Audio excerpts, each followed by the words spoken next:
o Presidente Manuel da Riaga, ciente de que tinham depositado nas suas mãos um tesouro precioso, a liberdade, promete, em nome dessa mesma liberdade, e cito, eliminar todos os privilégios que, sendo mantidos à custa da depressão e da ofensa dos nossos semelhantes, são, para ele, malditos. Fim de citação.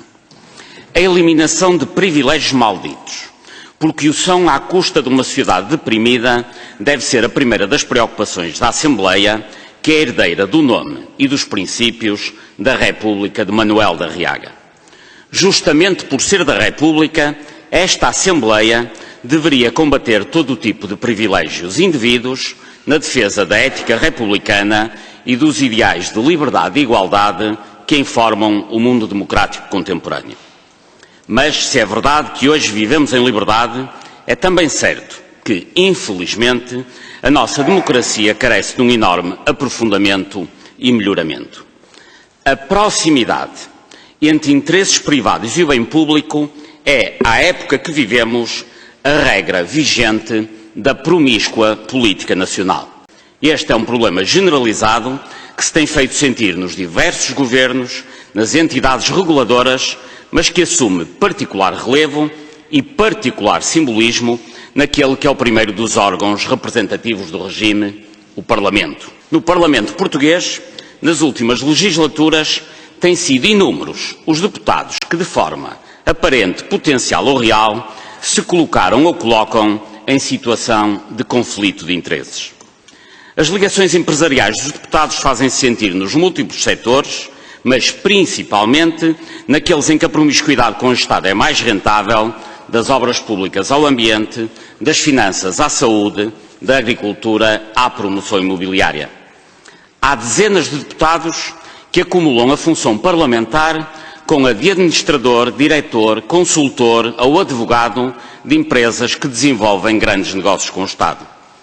O primeiro grande símbolo da promiscuidade excessiva entre a política e os negócios terá sido, talvez, Duarte Lima. Acumulava o seu papel de representante do povo e do Estado português com as funções de consultor de grupos que faziam negócios com esse mesmo Estado português, como era o caso do grupo construtor Mota. Assessorava até então entidades cuja atividade depende de despachos administrativos, como é o caso da Associação Nacional de Farmácia e outros.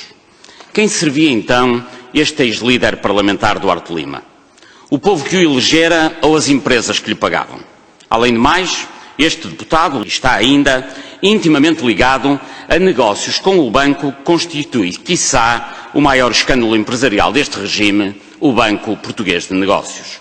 Desde então, pelo menos, este tipo de situações tem-se generalizado e prepara-se às diversas legislaturas, contamina diversas forças políticas e é protagonizado por alguns dos mais poderosos atores da cena política nacional. Ainda na legislatura anterior, de máxima importância para o que vou dizer a seguir, quando reunia a então Comissão Parlamentar de Obras Públicas, que analisou, decidiu e supervisionou a legislação relativa a parcerias público-privadas rodoviárias, cerca de metade dos seus membros estava então diretamente ligado ao setor imobiliário. Afinal, que interesses ali se defendiam naquela comissão? Os deputados empresários representavam o povo, os cidadãos que os elegeram junto do setor, ou o setor empresarial das obras públicas que tanto hoje beneficia de rendas agiotas das parcerias público-privadas? Quem representavam aqueles senhores? Já na atual legislatura e mantendo-se a mesma situação, a Comissão de Agricultura, o deputado Manuel Isaac tutela, em nome do Parlamento, um Ministério, o da Agricultura, que por sua vez influencia a atribuição de subsídios à empresa de que é gerente.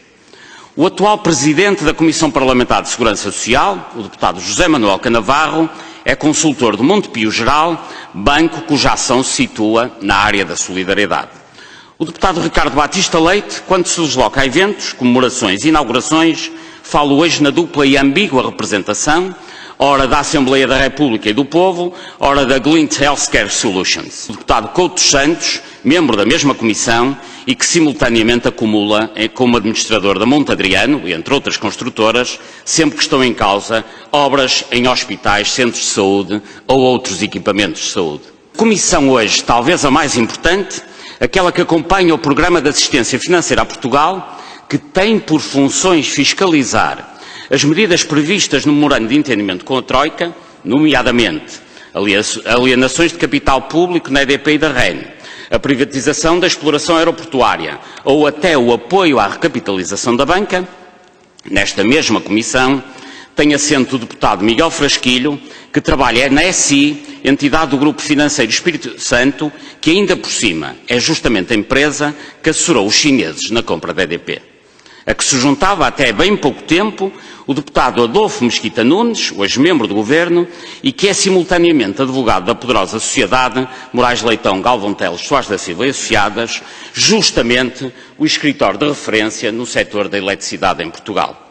Mas na mesma comissão, na Comissão de Acompanhamento ao Programa de Apoio Económico-Financeiro a Portugal, os interesses da EDP têm estado ainda representantes pelo até há pouco deputado Pedro Pinto, enquanto consultor de empresas que dependem absolutamente da EDP. E por aí fora. A promiscuidade é de tal ordem que até na Comissão de Combate à Corrupção, criada no Parlamento na legislatura anterior, essa mesma comissão foi presidida pelo advogado Vera Jardim, que na sua qualidade de presidente do Banco Bilbao e Biscaia e de uma leasing imobiliária, representava os setores justamente mais permeáveis à corrupção, a finança e a construção civil e promoção imobiliária.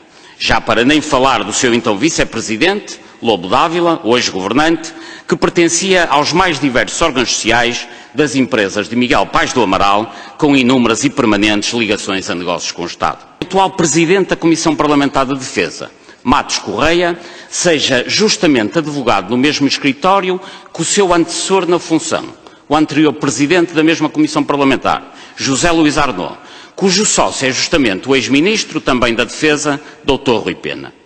Que competências tão peculiares os advogados dessa sociedade para representar o povo português num setor onde correm alguns dos mais rentáveis e corruptos negócios do Estado português? Por último, uma palavra para os parlamentares que são associados ou colaboradores de grandes sociedades de advogados, assunto para o qual, aliás, o próprio bastonário da Ordem dos Advogados, Marinho Pinto, vem há muito alertando. Os advogados deputados sempre serão tentados a utilizar, e utilizam, a informação de que dispõem enquanto agentes públicos, em proveito de quem? Dos seus próprios clientes. Ainda causa perplexidade a nomeação do deputado Paulo Mota Pinto, por este Parlamento, para o Conselho de Fiscalização do Sistema de Informações da República. Este deputado é, simultaneamente, administrador da ZON, empresa cuja acionista de referência é Isabel dos Santos, filha do presidente de Angola, José Eduardo dos Santos.